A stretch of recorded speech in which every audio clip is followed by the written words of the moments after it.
guys, welcome to Witches of the Moon. I'm Amethyst Moon, and I am your Monday host. First, I want to apologize for this video getting out so late. My daughter is going to be turning 4 on Wednesday, and I've been in the process of planning a party and planning a girls' day out for us, and so I'm extremely tired. But, this week's topic is over astral travel and projection.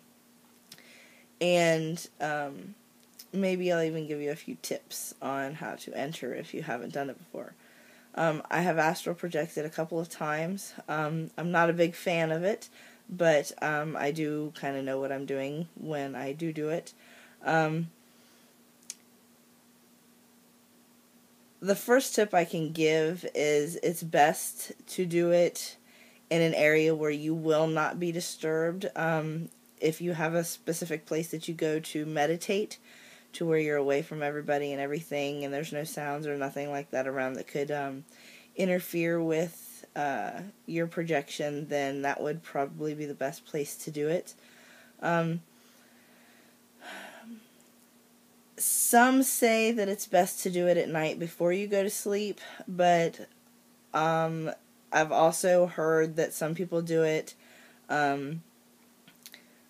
around dawn when they're first waking up, because you're still in a drowsy state of mind when you first wake up. But I personally have never done it that way, because I kind of prepare myself before I do an astral projection, so doing it right when I wake up in the morning is not really an option. So I try to do it in the evenings, right before I go to bed. Basically, to put yourself into the frame of mind to do an astral projection is very similar to doing a meditation.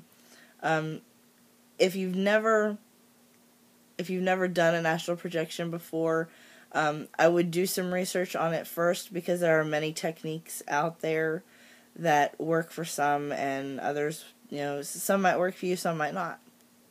So I would do your research on different methods and different techniques for putting yourself into a frame of mind to do an astral projection. Now, I would highly recommend not to, try to do an astral projection after, you've watched a scary movie or something along those lines, because when you're in the astral realm, or when you're doing an out-of-body experience, the thoughts that you have in your head are instant. So if you believe that something bad is going to happen to you when you're on another plane, then most likely it will. So you want to make sure to prepare yourself ahead of time by doing a blessing. You can bless the room that you're in before you do this. You can put if you imagine like a silver light or a white light around you before you go into, or before you have your out-of-body experience, that helps out a lot in not having too many thoughts manifested. Also, if you're new to this, you don't want to wander too far, because it can weaken your silver cord. The silver cord is basically what keeps you attached to your body, and the longer you're in this projection, or the farther you wander, the silver cord can weaken, and it will take a little bit longer to re-enter your body, or you could have a delayed reaction in entering your body.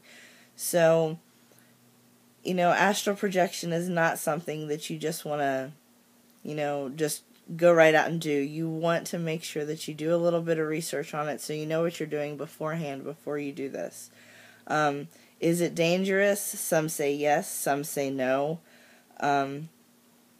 It all really depends on your frame of mind when you go to enter. And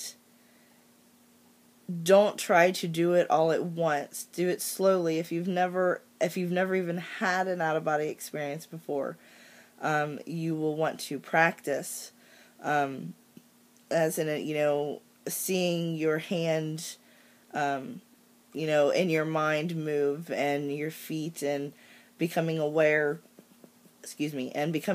of your surroundings, and just always keep an eye on your physical body when you're on an astral projection.